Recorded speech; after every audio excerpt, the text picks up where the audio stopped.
भी रोए खड़े हैं क्योंकि यकीन नहीं हो रहा है कि भारत ने इंग्लैंड को 5वें टेस्ट मैच में 6 रनों से हरा दिया।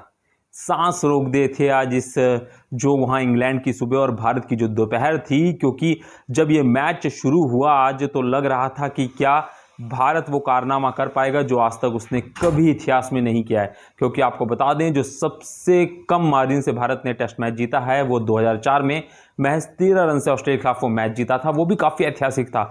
लेकिन आज जब कल हैरी ब्रूक और जो रूट का शतक आया था तो सब ये मान चुके थे कि भारत हार चुका है, और मैं भी यहाँ तक ये मान चुका था। मैं तो एक खबर भी डाल दी थी कि लगभग भारत की जो हार है वो लगभग तय है। लेकिन जिस तरीके से कल शाम को सिराज, प्रसिद्ध कृष्णा और पूरी भारतीय टीम के साथ फैंस के लिए भी आप यहाँ पे बहुत बड़ा सपोर्ट बनता है, क्योंकि मैदान में जो खड़े थे जिस तरीके से उन्होंने उत्साह किया जो भारतीय थे, और उसके बाद जो देख रहे थे जिस तरीके से उन्होंने सपोर्ट किया, उससे भारतीय टीम में पता नहीं क्या ऊर्जा आई।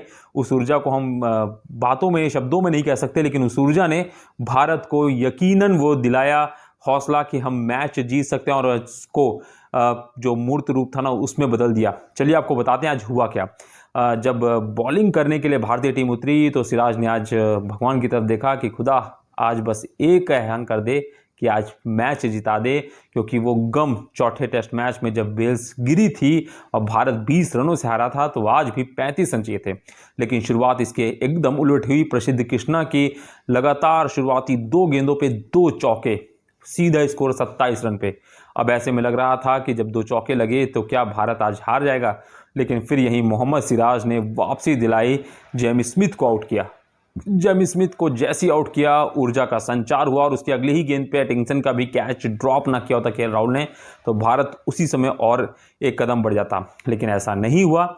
उसके बाद ओवरटन और जेटिंगसन जो खेल रहे थे, ओवरटन ने उसके बाद 2 चौके मार दिए, और उसके बाद लग रहा था कि मैच फिर भारत के हाथ से निकल चुका है, क्योंकि लगभग 20 रन पे। लेकिन यहीं पे प्रसिद्ध कृष्णा ने बोल्ड कर दिया, और उसके बाद जब 2 विकेट गिर गए तो ऐसा यकीन था कि अब भारत जीत के एक कदम करीब है। और ऐसे में सिराज ने फिर तीसरा विकेट लिया आज दिन का, और मैच एकदम लग रहा था कि भारत के हाथों में है। लेकिन आपको बता दें कि जब मैदान पे सभी की आंखें उस समय खुली रह गई, जब क्रिस वोक्स, जिनका हाथ टूटा था, जिनका शोल्डर टूटा हुआ था, दूसरी बार हमें देखने को मिला इस पूरी सीरीज में, क्योंकि पहले ऋषभ पंत टूटे पैर के साथ मैदान पे उतरे थे, और इस बार क्रिस वोक्स टूटे हाथ के साथ जब वो नीचे आए तो भारत की उम्मीदों को बड़ा झटका लगा, क्योंकि ऐसा लग रहा था कि वोक्स आएंगे नहीं और भारत मैच को जीत चुका है।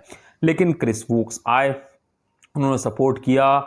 उसके बाद जो बल्लेबाज थे इंग्लैंड के, उन्होंने छक्का मार दिया। आकाशदीप कैच ड्रॉप करते हैं, बॉल उनके हाथ से छटक के छक्के की बाउंड्री में चल जाती है, और यहाँ से पूरा मैच पलट जाता है, क्योंकि अब महज 11 रन चाहिए थे।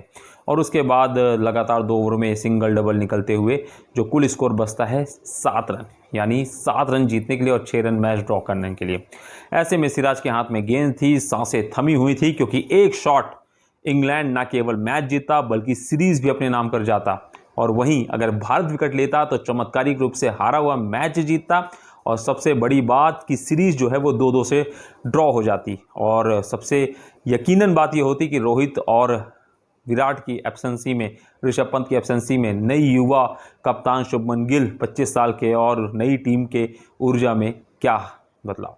लेकिन अब देखिए ना, शब्द भी, क्योंकि वो लास्ट ओवर सिराज का देखने में ना जुनून में शब्द भी ऊपर नीचे हो जा रहे हैं, लेकिन आपको बता दो उसके बाद सिराज आते हैं और पहले ही गेंद पे बोल्ड कर देते हैं। बोल्ड करने के बाद जो तहलका मचा देते हैं पूरे मैदान में, पूरा भारत जश्न में डूब गया, और भारत महज 6 रनों से सबसे कम रनों वाली जीत जीतता है, और साथ में सीरीज को भी 2-2 ड्रॉ कर देता है। तो क्या कहेंगे आप, कमेंट बॉक्स में हमें जरूर बताइए।